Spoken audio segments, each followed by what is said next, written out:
Hi there, Paul Kirtley here, and welcome to this session on knowledge. And I've had a few questions about Prusiks.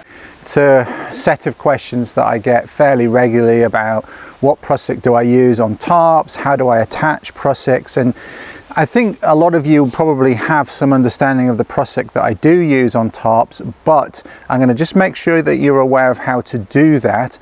And then I think the question to really tackle, because this is the one that spurred me to make this video, is how do I attach them to tape loops, etc. And at the end of the day, it depends whether or not I want them to stay on or whether or not I want them to be able to come off again when we break camp. So let's have a look at a couple of options.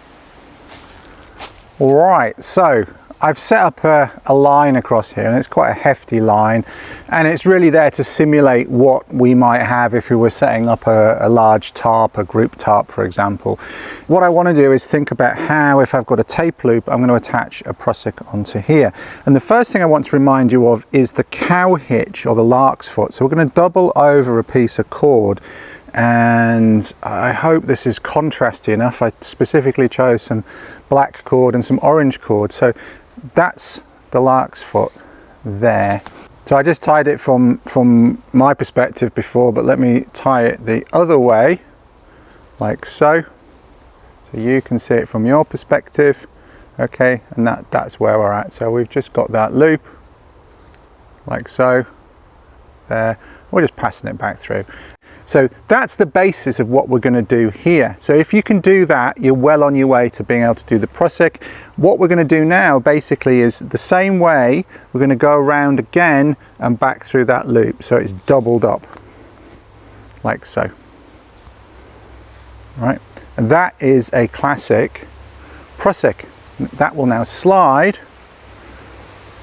and once it's under tension, it won't move, but I can slide it that way, and I can pull it that way and it will grab the rope. But once it's not under tension, I can slide it again. And that's exactly what we want to position a tarp on our line. And that's to help it not slide along the line, maybe just because of wind or what have you. But also when we're setting up, particularly if it's just us, you know, if I'm putting a big tarp up that's not attached to this line and trying to tension cords, or even just get the tarp positioned properly so that I can figure out where the guy lines are going to attach and where I need to put pegs, or trying to put a pole in a corner and do an Italian hitch around and down, and that pole is pulling it and it's all going to be sliding along, you know, a modern nylon tarp or even a builder's tarp, right? So if I can just stop it sliding along, then that's super helpful. And even if the tarp doesn't have a tape loop, say it's got an eyelet through it, we can use this, all right? But I'm gonna make an adjustment. So I'm actually gonna get a tarp with a tape loop, and then you can actually see how I do this. Now the adjustment I'm gonna make is that I want that asymmetrical. You know, we typically put the tails the same and then we do a cow hitch. Here I actually specifically want to be asymmetrical, right? And then I'm gonna go through, I'm gonna create my cow hitch like I did before. And like I say, I go through again, and I create my Prusik like so. Okay, just make sure it's all seated nicely. Right, and then I've got two asymmetrical pieces.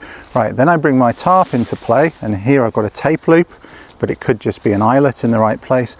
And I'm going to go through that, and I'm going to go back to my Prusik. Now, this is a temporary setup. This could be a throw line. We've looked at using throw lines before to set up, you know, on a canoe trip, for example. This is actually an old abseil rope, and I use this for setting up tarps in group camps. This doesn't have much stretch. It's much better than a climbing rope, so you can tension it quite nicely with some of those tensioning techniques that we looked at, the sort of wagoners hitches and those type of things. Now I'm going to tie that again so it's on your side, like that, okay? And I'm going to go around again, like so. And then the next bit will be clearer for you to see. So again, I've got my Prusik. If it's not asymmetrical to start off with, you can just jiggle it around a little bit. It's better to start off with it asymmetrical, but you can just do that. And then I've got my asymmetry. That's so that I can go out to my tape loop, and then I can come back again, like so. And then what I'm going to do is tie something that I can untie. You could just tie what you tie with your shoelaces basically, but a reef knot will do. Yeah, reef knots are easy to tie. They'll stay there as long as you don't mess them around too much, but they're relatively easy to break.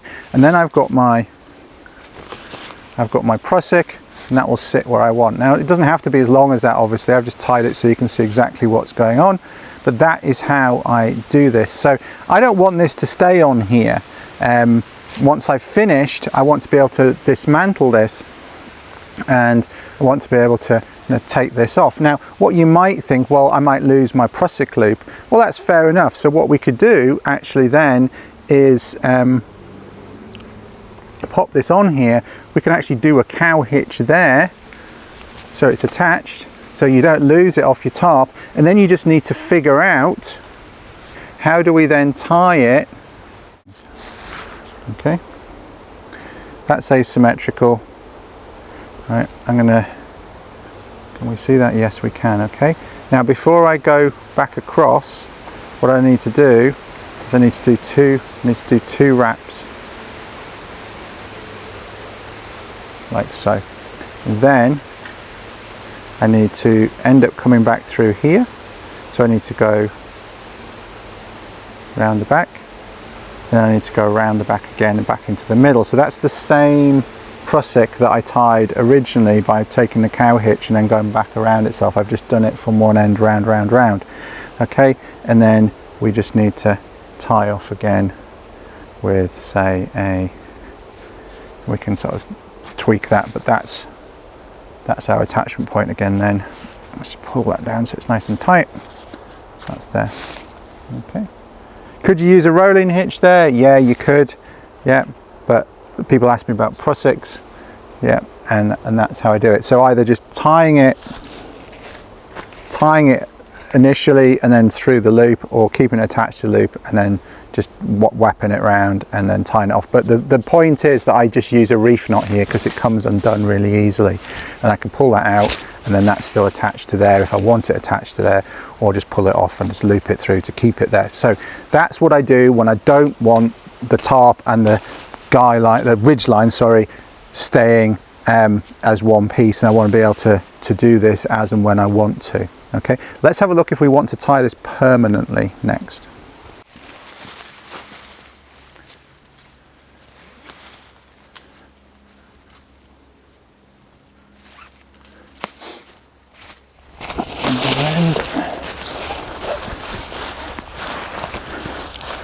Just make sure I've got all the loops through. I think I did in the right order. Yep, there we go. So this is going to need a new Prusik on it, at least one, if not two.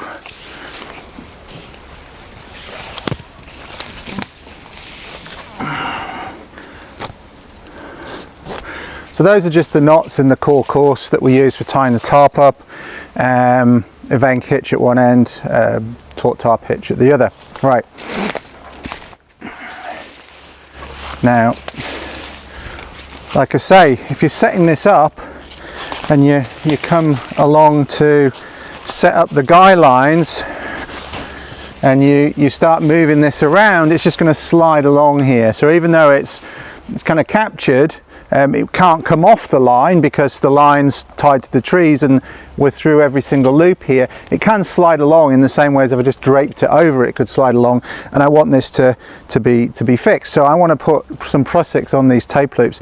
And normally with this type of tarp where it's through every single one, yeah, I tend to leave these attached, and we can wrap up the cord, and again that's in the core course, and you can make a nice neat package, and then it's easy to deploy, it's easy to pack up, it keeps it all packed, you don't need a stuff sack, etc, etc.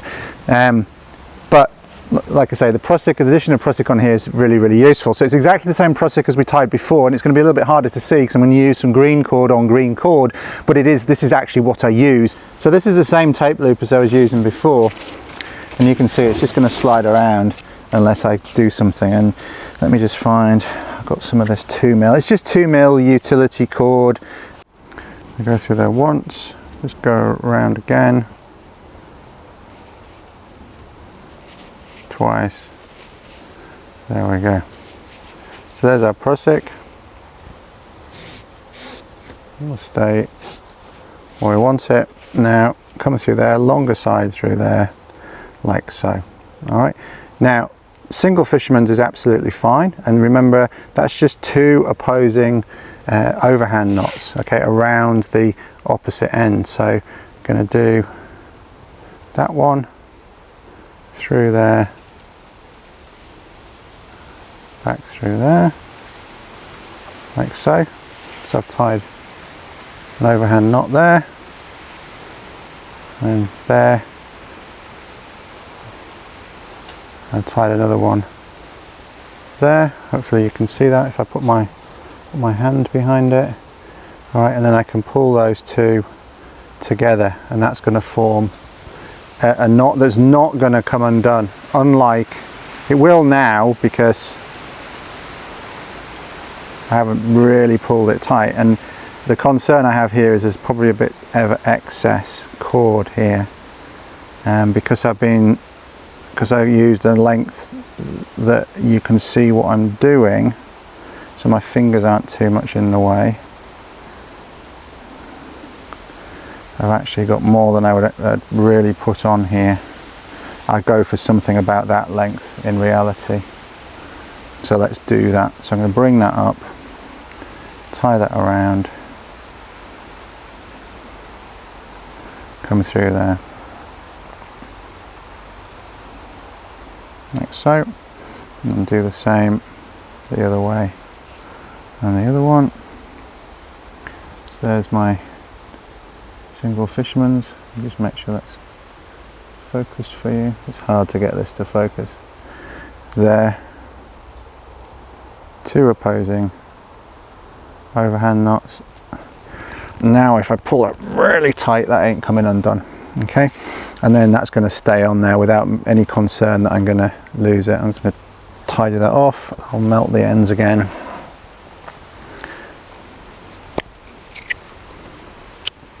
Oh, it's a bit breezy today.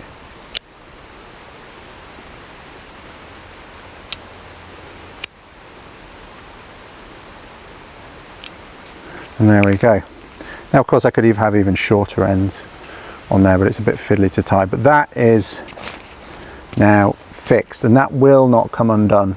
However many times I move this around, etc, etc, the Prusik's going to stay a Prusik, because that's what it is. Yeah, you might get one loop jumping over the top of the other, but you can adjust that. You can sort that like there.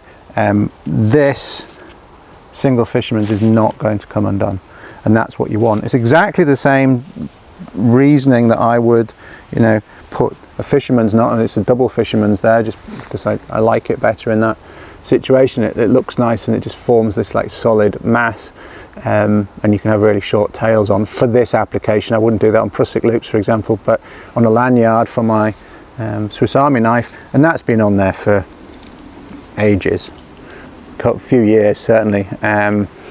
I tend to change them when they get too filthy, and you can see that's how dirty that is. That's the same orange paracord, the same type of orange paracord as I was using for the previous Prusik, and you can see that that's quite dull because it's been on there for ages, and it won't come undone, and that's what you want. And so exactly the same here. That's a single fisherman's, and yes, you could do a double fisherman's there. It's just a bit fiddly, not a reason not to do it, but a single fisherman's is sufficient, is what I'm saying, and it's just less bulk in there, and that's your permanent attachment with your Prusik. Well, I hope you find that useful. It's really the same thing applied in two different ways. It's just the knot in the middle is different, but also just to understand how you can use the detachable one in a number of different ways, and have a play with tying the Prusik both with a doubled over loop, and then also just working your way around a cord to turn it into a Prusik that way. It's worth, that's a little bit of homework for you. But yeah, that's the end of this knot knowledge. Again, little details, simple ideas, but when you bring all of these things together, the tarp knots, the Prusiks, the adjustable guy line knots, etc., it means that you're really efficient and organized with your setup. Everything stays where it should be. You don't lose bits of string, which is good for your camp setup. It's also good for the environment, and yeah, you're ready to go the next time you set it up. So yeah, good to perfect these systems, good to practice these systems, and good to understand, and you can share them with other people as well. All right, so I'll see you in another episode before too long. Take care. Cheers.